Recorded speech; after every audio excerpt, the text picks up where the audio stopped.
살다 보면 별 경험을 다 당합니다. 사실은 당황과 황당을 함께 이렇게 그렇게밖에 표현할 수 없는 도대체 왜 이런 일이 이때 일어나냐 라는 질문을 던질 때가 있어요.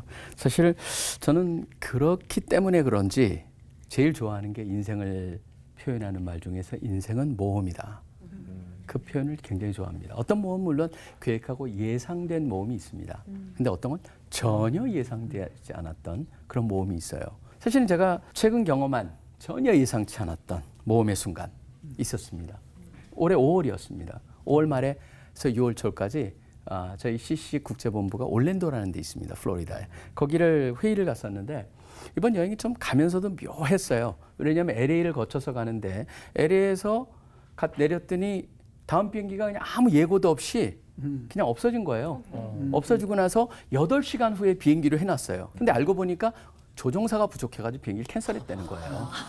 그래서 미국에서는 뭐 조종사 쉬면은 돈 주니까 조종사에 돌아오질 않아요. 그러니까 계속 캔슬을 하고 그래서 새벽 3시가 돼가지고 도착했어요. 아침 8시부터 회의인데. 그러니까 잠도 거의 못 자고 갔죠. 근데 참 묘한 건 그 묘한 경험이 피곤하지가 않아요. 너무너무 5일 동안의 회의가 진짜 저한테는 제가 갔던 국제 어느 때보다도 너무너무 좋았어요. 하나님께서 굉장히 신비할 정도로 그 보람 있는 회의를 느끼게 하고 경험케 하고 그러고 나서 올랜도를 끝났거든요. 이제 문제는 올랜도에서 한국을 돌아오기 위해서 아틀랜타로 와가지고 아틀랜타에서 사람들 중요한 분들을 만나기로 돼 있었습니다. 아틀랜타에 도착을 해가지고 주일날 설교를 하고 월요일날 중요한 분들을 만나기 때문에 아침 일찍부터 일어나서 혹시 모르니까 코로나 자가검사까지 다 하고 음성 나와서 됐다.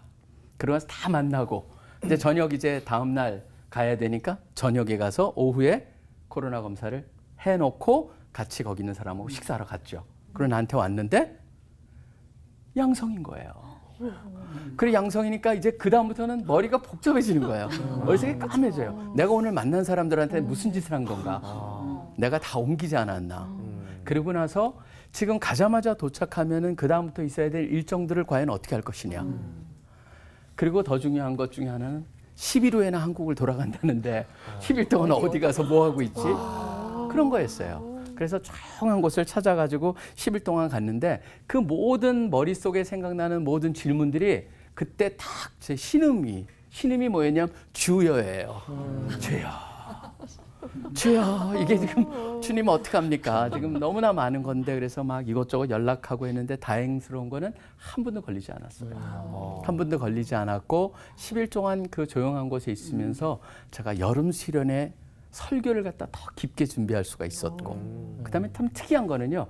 제가 만나고자 하고 연락하고자 한 분들이 묘하게 제가 거기 있다는 소식을 듣고 이메일하고 전화를 계속 오는 거예요. 그러면서 사실은 뭐 패션 무브먼의 루이 기글리오 목사님 같은 경우도 다음에 아틀랜타 오면 우리가 같이 만나자. 그런 것도 같이 얘기하고 그다음에 더 중요한 거는 전 세계에서 가장 전도를 많이 하는 그 선교단체가 있습니다. 펄스라고 하는.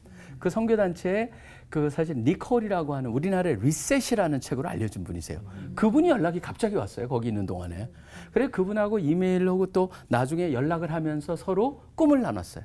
앞으로 다음 세대를 어떻게 세워갈 것인가. 그러면서 우리가 2024년에 지금 꿈을 세우면서 일을 준비하고 있습니다. 그러니까 그런 것들이 제가 거기에 머무는 10일 동안에 제가 읽고 싶었던 책도 다 요새는 이북으로 돼 있기 때문에 전자책으로. 그걸 가지고 아무 할 일이 없으니까 일어나가지고 한 게 뭐냐면 나 혼자 마스크에서 잠깐 나갔다가 들어와가지고 책 읽고 준비하고 그런 걸 통해서 그 10일이 너무너무 저한테는 행복한 10일, 다음 단계로 준비하는 그러한 10일이었던 거예요. 사실은 그런 경험을 나눌 때 제가 다시 회상이 되면서 닭살이 돋아요. 사실 하나님을 사랑하는 자, 곧 그 뜻대로 부르심을 입은 자들에게는 모든 것이 합력하여 선을 이룬다. 그게 사실은 절절절 외우지만 그게 어느 순간이 되고 그것이 자기 것이 되는 순간이 있어요. 그러니까 어쩌다 마주친 건 아니에요, 사실은요. 매일매일 마주치는데 어느 순간 골이 깊을 때 우리가 그때 마음이 무거워지지만 다시 산을 경험할 때 거기서 은혜라는 단어를 쓰죠. 내 것이 되는 순간이에요. 때로는 쉽지 않아요, 이해하기가요. 왜 그럴까? 왜 이런 일이 생길까? 그렇지만 이런 경험을 통해서 머리에만 머물러 있던 지식적 신앙이 이러한 경험을 통해서 나의 마음의 구석구석에 스며드는 그 경험을 통해서 이제는 어떤 상황이 펼쳐지더라도 더 하나님을 신뢰할 수 있고 감사할 수 있고 오히려 기대하게 만드는 것. 그렇기 때문에 저는 인생은 결국 모험이고 하나님께서 주관하신 모험에 우리를 참여케 하시고 때로는 어려운 일을 당하지만 변장된 축복으로 우리한테 다가온다고 하는 것이죠. 그래서 시청자 여러분들도 지금 어떤 경험을 당하고 있는지는 모릅니다. 그렇지만 중요한 것은 바로 뭐냐면 지금 경험하는 상황이 힘들지라도 변장된 축복이 될 수 있다라는 것을 믿으시면서 하나님 도와주세요라고 기도하시면서 이겨내시는 한 분 한 분 되시기를 간절히 축원합니다. 하나님 아버지 감사합니다. 아무리 사사로운 것이라도 그 가운데 주님의 인도하심이 있고 또 때로는 너무나 엄청난 것일지라도 그렇기 때문에 더 엄청난 하나님의 은혜와 또 섭리가 있다는 것, 주관하심이 있다는 것을 깨달으며 믿고 나가는 우리 모두 되게 하여 주시옵소서. 이 모든 기도 예수 그리스도 이름으로 간절히 기도합니다. 아멘. 그래서 오늘 좀 박성민 목사님 설교를 들으면서 세렌디피티라는 좀 단어가 좀 떠올랐어요. 이게 전혀 예상하지 않은 곳에서 만나는 행운이라는 뜻인데 그래서 혹시 이런 이야기가 성경 속에도 있는지 좀 궁금하거든요. 성경에도 전 많다고 생각해요. 모든 게 사실은 하나님께서 우리들한테 전혀 예상치 않은 곳에서 경험을 하게 하시는데 그중에서 특별히 저는 한 사람이 확 와닿아요. 이 사람은 거기에 왜 갔는지 대강 우리가 짐작은 할 수 있어요. 이 사람이 어디냐면 아프리카 북쪽에 있었던 흑인일 수도 있는데 그냥 예루살렘에 갔어요. 예루살렘에 갔고 그때 유월절 아마 관계돼가지고 가지 않았을까 우리가 추측을 해보는 겁니다. 근데 어떤 사람이 지금 유명한 사람 하나가 처형을 당한다는 거예요. 그래서 거기를 아마 구경을 갔던 것 같아요. 그런데 눈에 좀 띄니까 로마 병정이 야 너 일로 와. 그래서 데려가가지고 뭐냐면 예수님이 십자가를 못 지고 가니까 대신 지고 갔던 구레네 시몬이에요.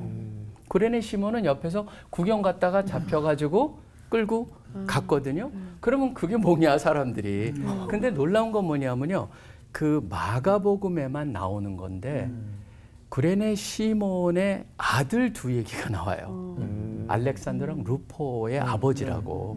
근데 저는 그게 참 신기하다는 생각이 들어요. 왜냐하면 우연히 거기 갔는데 지금 이 2000년이 지난 상황에서 우리 성경에 아들 이름까지 등장을 해요. 가문의 영광이 된 거예요. 그러니까 진짜 전형적인 우연히 낳은 이 세렌디피티의 극치다. 그리고 재밌는 건 뭐냐면 제가 보기에는 이 사람이 나중에 기독교인이 됐을 가능성이 굉장히 높다. 왜 그러냐면 마가복음에만 이 알렉산더랑 루포 이름이 나오거든요. 근데 마가복음은 로마라는 데에서 이게 보존이 돼요. 마가복음은.